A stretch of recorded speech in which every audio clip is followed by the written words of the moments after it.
घर जाके नजर उतरवा लेना पक्के में।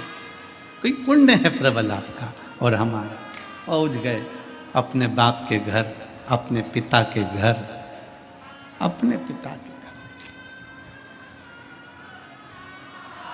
और जब अब एक बात आप लोगों से कहें, हर कथा में आपको बाबा से कहना पड़ता था, हर कथा में आपको बाबा से कहना पड़ता था कि बाबा हम आपकी कथा सुनने के लिए आए हैं, हमारा ऐसा कार्य करते हैं। यहाँ कहना नहीं पड़ता, बाप बाप होता है, चेहरा देखकर समझ जाता है कि क्या देकर भेजना है। बाप बाप होता है, चेहरा देखकर पहचान जाता है कि क्या करना है, क्या करना। इसी काशी में वो जीजी बैठी हुई हैं, पूर्व में कथा कराई थी, निधि दीदी है, हाँ पूर्व में कथा कराई थी, दीदी बैठे हुए हैं। तो जब गंगा जी के तट पर वो कथा हुई थी तो वहाँ पर एक शाम के समय, रात्रि के समय जब हम निकल कर जा रहे थे ऑटो में तो घूमने के लिए, तो वहाँ एक महिला से बात हुई जो कर्नाटक की रहने वाली थी, बिदर के पास कर्नाटक की रहने वाली थी। तो बुजुर्ग थी बहुत, तो बहुत धीरे धीरे चल रही थी, उसके परिवार वाले उसको हाथ पकड़कर चल रहे थे। हम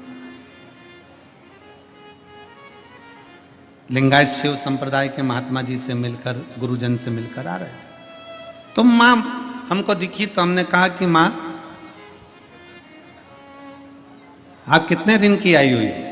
वो बोली महाराज जी हम, उनकी सुंदर भाषा में उन्होंने अब जवाब दिया, हम 4 दिन हो गए। 4 दिन मतलब 4 दिन से विश्वनाथ जी का दर्शन कर रही हो? 4 दिन से विश्वनाथ जी का दर्शन कर रही हो? कहा नहीं महाराज जी बहुत भीड़ है, बहुत भीड़ है। अच्छा हाँ। फिर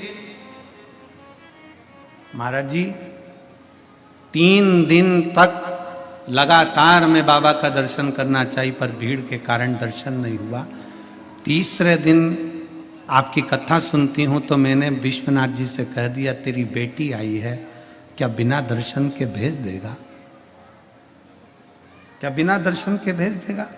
3 दिन गुरुदेव कथा सुनकर मैं पंडाल से विश्वनाथ जी की गली में पहुंची और बाबा से मैंने कहा बाबा क्या मुझे बिना दर्शन के भेज देगा?